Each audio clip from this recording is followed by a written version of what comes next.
Isa po sa mga dating defense counsel sa Corona trial.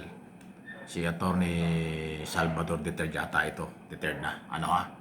Naniniwala rin na pag statement of asset and liabilities ang pinag-uusapan, kailangan talaga dyan ng mga record sa mga bank account at iba pa. At yan po ay magiging basihan para talaga malaman kung tama yung idiniklara sa SALN at kung ano ay yung totoo na mga income at mga transaction sa bangko. Kasi kung yung maalaala, si dating Chief Justice Corona na-impeach dun sa kanyang naging problemang hindi niya isinama yung kanyang ibang kayamanan. Kung di ako kakamali, pero mahigit na 100 milyong kayamanan yun, property, wala sa SALN. At yun yung iba doon ay hindi na-justify na siya noon ay hindi pa Chief Justice. Pero siya ho ay hindi pa Chief Justice. May mga kayamanan ng hindi na isama nung siya ay Chief Justice na. Yun ang nakita doon sa impeachment nung panahon yun. Kaya na-impeach si Chief Justice Corona dahil sa SALN. Ang sinasabi ngayon ni Attorney Salvador, dito sa trial kay Sara Duterte, magiging problema rin ito. Pagka magkaiba yung laman ng SALN ng Vice President kaysa sa mga dokumento at ebidensyang madidiscovery sa mga ibang mga kayamanang nasa mga bangko at kung ano-ano pa. Ito yung ilang bahagi. In an ideal world, yes. In an ideal world. So dyan mo nga makikita how they will decide in light of the interest. Ano pala si Attorney Franklin Salvador Duterte. Ayan, isa ho yan sa mga ekspertong abogado at aktibong abogado ng Corona trial. Of the public, the Philippines as a whole, moving forward, at yung personal nilang posisyon. Kasi yun ang magiging critical dyan. Madaling harapin yung mga ganitong issue, pero ang sabi nga nila sa salitang Tagalog, minsan may buntot na usapin yan Buntot diba? na usapin. May pag-uusapan pa, hindi yan natatapos the very moment you vote. Hindi siya natatapos. Kaya tama yung sinasabi mo, hindi mo masabi kung ano babalik yung storya na yan. Pero Ayun, so isa lang ho yan. Yung kanya sinasabing pag-SALN ang pinag-uusapan ay talagang isang malaking issue ng isang MP sa Bulupisal. Madalit sabi gano'n ang paliwanag.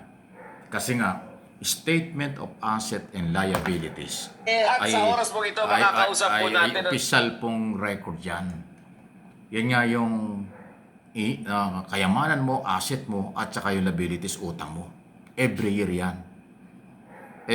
Hindi naman ho kaila doon sa record ng Committee on Justice na sila nag-hearing. Ang 2024 SALN na ipinail ng Vice President, 88 million yung kanyang asset. Doon sa 2025, umabot ng 98, halos kulang-kulang na 100 milyon. So malayo doon sa nadiscover ng Anti-Money Laundering Council at saka ni dating Senador Trillanes, na by the way, isa yan sa magiging testigo kapag tinalakay na yung issue ng ill-gotten wealth at mga bank record. Kaya nga gustong ipasupwena yung mga bangko dito sa Metro Manila at sa Davao. Lalo na yung isang bangko dyan sa Ortigas o dyan sa may Julio Vargas sa Ortigas Center. Doon nakakuha ng record si dating Senador Trillanes. Halos 10 years na yan, hawak-hawak niya. At kinonfirm ng Anti-Money Laundering Council during hearing na parehas. Hindi ho nag-iiba. Ayun yun. So, tama lang si Attorney Franklin Salvador Duterte na eksperto at lawak ang karanasan sa trial na yan ay naging problema ng Corona, Chief Justice Corona. Kaya siya na-impeach. So, parang ang gustong palabasin, pag ito'y hindi na paliwanag, hindi na idepensa ni Sara Duterte, noon kanyang mga gunita si Chief Justice Corona, siya mismo yung humarap sa trial, siya mismo yung nagpapaliwanag. Dahil si Chief Justice, pinatawag siya yung naging testigo, siya yung nagpapaliwanag, pero hindi niya nakumbinsi ang mga senador judge noon. At itong si Cayetano at Escudero, kabilang sa pumabor na isomor at ilabas yung mga bank record para ma-compare dun sa SALN. Ayun. Ito nga yung Vice President, inimbitahan na ng prosecutors ay naasahang haharap sa trial, nakakailang trial na, hearing na, hindi dumarating. So, dito sa Article 4, ngayon, susunod na yung Article 1 yata o 2 tungkol dyan sa confidential fund. Kasama na yan pag-uusapan pagkatapos yung ill-gotten wealth. So, sunod-sunod yan eh. Okay? Matindi. So, abangan natin. Kaya, maging aral po atin sa atin ito. Dati nabanggit ko na lahat ng nasa gobyerno, elected, appointed, career, or anumang posisyon nyo, every year ang SALN. Yan ay mandatory sa mga government official. Basihan yan para kung ano ang malaman, kung ano ang inyong takbo ng pamumuhay, kayo ba'y yumaman sa inyong posisyon, naghirap sa inyong posisyon, ayun ay nakapadoob dun sa salin. At hindi nyo pwedeng dayain yan. Kasi pag nagkaroon ng investigasyon, lalabas yan. Kung ilan ang kotse mo, magkaanong halaga, i-declare mo. Ilan ang mamahalin mong relo at personal mong gamit, i-declare yan. Ilan ang bahay mo, ilan ang mga ari-arian mo. Kung meron kang mga beach resorts, meron kang mga malalawak na lupain, meron kang malalaking pera sa bangko dito sa abroad, i-declare mo yan sa SALN every year. Dahil pagka yan ay meron kang halimbawa 100 milyon, tapos after 1 year, naging 150 na, pagdududahan ka na. Saan galing yung 50 milyon? Ayan, liit lang na sweldo ng government official. Kahit anong gawin mo, hindi ka makakabuo ng 50 milyon sa isang taon.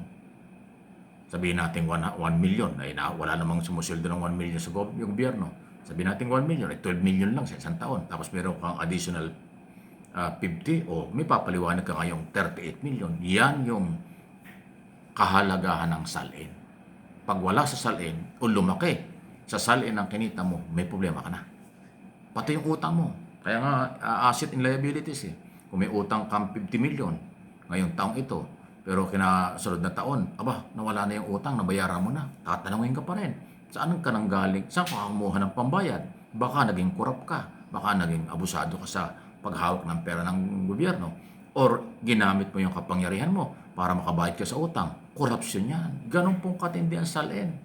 Statement of Asset and Liabilities. Ultimong mga sapatos, damit mo, relo mo mamahaling, kotse, mga travel mo, kung ganong gastos mo, lahat yan. Idideklara mo, pag hindi, sasabit ka.